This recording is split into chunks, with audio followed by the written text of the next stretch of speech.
उत्तर प्रदेश की सियासत में आज एक बड़ा घटनाक्रम घटित हुआ है। समाजवादी पार्टी ने अपने 3 सपा विधायकों को पार्टी से निकाल दिया है। राकेश प्रताप सिंह जी हमारे साथ मौजूद हैं, जो समाजवादी पार्टी के विधायक थे, लेकिन आज समाजवादी पार्टी ने उनको फिलहाल पार्टी से निष्कासित कर दिया है। राकेश जी, समाजवादी पार्टी ने आपको पार्टी से बाहर निकाल दिया, कैसे देखते हैं इस निर्णय को?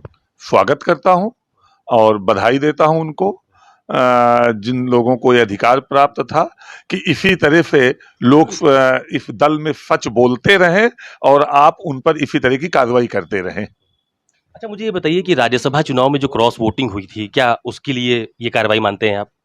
समाजवादी पार्टी के बड़े नेता को हम लोगों ने वोट दिया था, जो समाजवादी पार्टी का राष्ट्रीय कोषाध्यक्ष रह चुका था, और आपने कैंडिडेट बनाया था एक ब्यूरोक्रेट को, जो समाजवादी पार्टी का झंडा भी कलर अगर उसे पूछ लिया जाए कि कितना % समाजवादी पार्टी के झंडे में हरा और लाल होता है, तो आज भी वो नहीं बता सकता। उसको आपने कैंडिडेट बनाया था। आपने उसको कैंडिडेट राज्यसभा 5 बार भेजा, जिसको आज भी समाजवादी पार्टी का संविधान नहीं पता होगा। 5 बार आपने उसको राज्यसभा भेजा, कपिल सिब्बल को, जो समाजवादी पार्टी का गेट कहां है उत्तर प्रदेश में कार्यालय का, उसको नहीं पता होगा। आपने उसको समाजवादी पार्टी का राज्यसभा भेजा जयंत चौधरी को, जो पार्टी के कार्यकर्ताओं को के साथ बैठकर एक चाय नहीं पीना चाहता। आप तय करो ना कि आप क्या कर रहे हो, आप पार्टी को कहां ले जाना चाहते हो।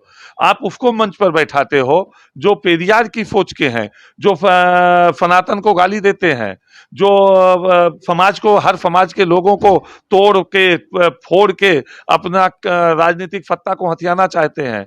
उन लोगों को आप मंच पर बिठाते हो। 22 के पहले ऐसा क्यों नहीं था? 22 के बाद ऐसी परिस्थितियां क्यों आई कि आपके विरोध में विधायक बागी होते जा रहे हैं? सरकार तो 17 से भाजपा भारतीय जनता पार्टी की है ना भाई।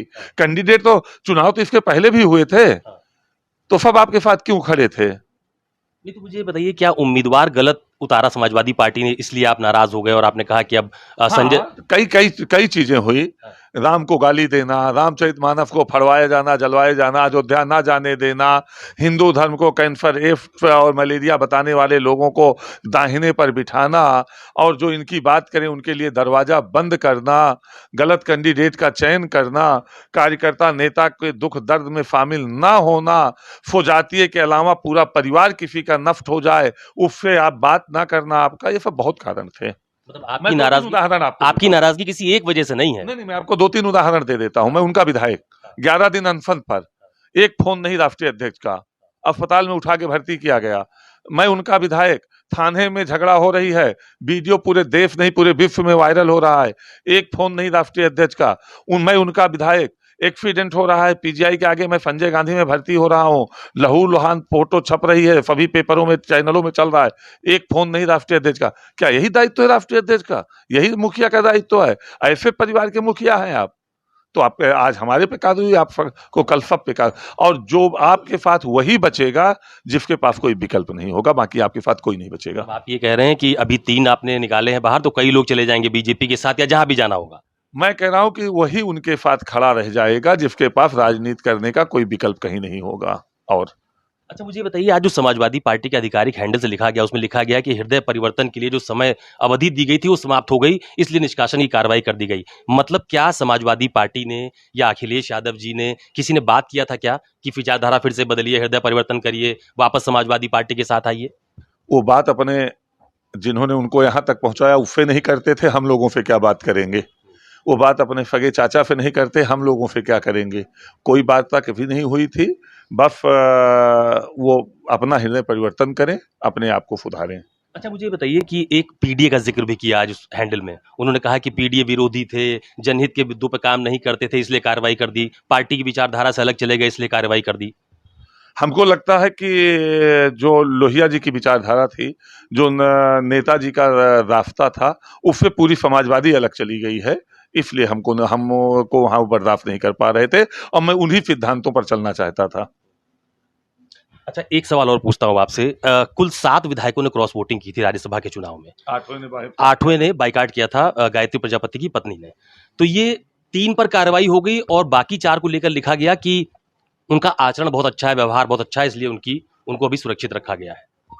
हमको नहीं लगता कि इनमें चारों का कोई बयान आया हो कि मैं समाजवादी पार्टी की अब की नीति से संतुष्ट हूं या राष्ट्रीय अध्यक्ष जी का मुझ पे बड़ा भरोसा और विश्वास बन गया है। तो मैं इसमें ये कह सकता हूं कि अभी हम जिन पे कार्रवाई हुई है वो खुल के बोल रहे हैं या पहले भी बोलते रहे हैं। तो अभी तक जातियों में बांटकर अपनी राजनीति को ताकत देने का काम होता था, अब विधायकों को बांटकर अपनी ताकत को बढ़ाने का प्रयास हो रहा है, लेकिन इसमें सफलता नहीं मिलेगी। अच्छा, अगला विकल्प क्या होगा? आपकी मुलाकात अमित शाह जी से भी देखी गई है। आपने अभय सिंह जी ने संजय सेठ के साथ अमित शाह जी से दिल्ली में मुलाकात की थी। आपकी बीजेपी के दूसरे नेताओं से नजदीकी देखी जाती है। तो क्या बीजेपी विकल्प होगा? विधायक रहते हुए 17 बार मैं राहुल गांधी के साथ बैठा हूं, तो उस पर तो कोई टिप्पणी नहीं होती है। मैं 24 के पहले कम से कम 25 नहीं 50 बार योगी आदित्यनाथ जी से मिला हूं। मैं उसके पहले सभी नेताओं से मिलता हूं रहा हूं और मिलता रहूंगा। और जो नहीं मिलता है वो कुछ नहीं कर पाएगा। क्षेत्र में विकास करना है तो विभागीय मंत्री से, मुख्यमंत्री से मिलना ही पड़ेगा, और नहीं मिलता तो वो समीकरण और जाति के आधार पर जीत जा रहा है या किसी की कृपा से जीत जा रहा है, वो अपने कर्म के आधार पर नहीं जीत रहा है। तो जो नहीं मिलते वो अकर्मण्य विधायक है, उनको मिलना चाहिए। नहीं, अमित शाह जी से मुलाकात पर क्या कहेंगे? आपकी फोटो भी आई थी कि अमित शाह जी से मुलाकात हुई। संजय सेठ जी उस वक्त मौजूद थे आपके साथ। अभय सिंह जी विधायक गोसाईगंज वाले आपके साथ मौजूद थे। तो उस मुलाकात को कैसे देखा जाए? अमित शाह जी गृह मंत्री हैं और हमारे क्षेत्र में गृह विभाग के कई प्रोजेक्ट हैं, उसको बढ़ाना और उस क्षेत्र हमारे क्षेत्र के लोगों का रोजगार देना, इस पे चर्चा करने के लिए मुझे गृह मंत्री के पास जाना पड़ेगा। हमको मेडिकल कॉलेज बनाना है तो हमको स्वास्थ्य मंत्री के पास जाना पड़ेगा। इतनी समझ तो राष्ट्रीय अध्यक्ष जी में होनी चाहिए, वो भी 5 साल मुख्यमंत्री रहे हैं। उनके पास भी सभी दल के लोग सड़क, अस्पताल, पुल पुलिया मांगने आते थे। अगर ये भी नहीं समझ पा रहे हैं तो मैं क्या कहूँ उनकी समझ को।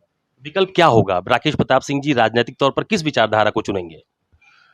मैं केवल इतना कह सकता हूं कि मैं राम के साथ, सनातन के साथ, राष्ट्र के साथ हूं। बाकी तय करेगी मेरे क्षेत्र की जनता, जो सुख दुख के साथी है, जो 3-3 बार यहाँ निर्वाचित करके भेज के सम्मान बढ़ाने का काम की है, जो हमेशा हर निर्णय में मेरे साथ खड़ी रहती है। एक अंतिम सवाल पूछ रहा हूँ। समाजवादी पार्टी से आप विधायक रहे। अखिलेश यादव जी से आप कह रहे हैं बहुत ज्यादा मुलाकात नहीं होती थी, लेकिन पार्टी से निष्कासन के बाद आज मन में क्या ख्याल आता है कि मैं 3-3 बार उनके साथ रहा, जो उनके मुद्दों की लड़ाई है वो मैं लड़ा, तो मन में क्या ख्याल? राकेश प्रताप सिंह क्या सोच रहे हैं इस समय?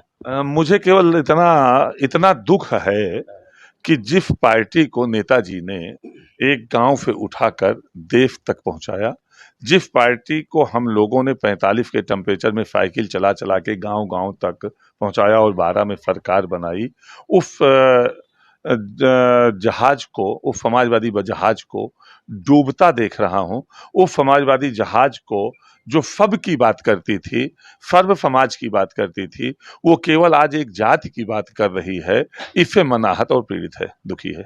बहुत धन्यवाद हमसे बात करने के लिए। ये राकेश प्रताप सिंह जी हैं, जिनका साफ तौर पर ये कहना है कि समाजवादी पार्टी की तरफ से निष्कासन की जो कार्रवाई की गई है उससे वो पूरी तरह से संतुष्ट है, लेकिन इतना जरूर है कि किसी पार्टी में इतना समय देने के बाद अगर उसका गिरता हुआ ग्राफ देखा जाता है तो मन में निश्चित तौर पर दुख भी होता है। कैमरा पर्सन मिंटू सिंह के साथ अशोक तिवारी, लखनऊ, न्यूज़ 24।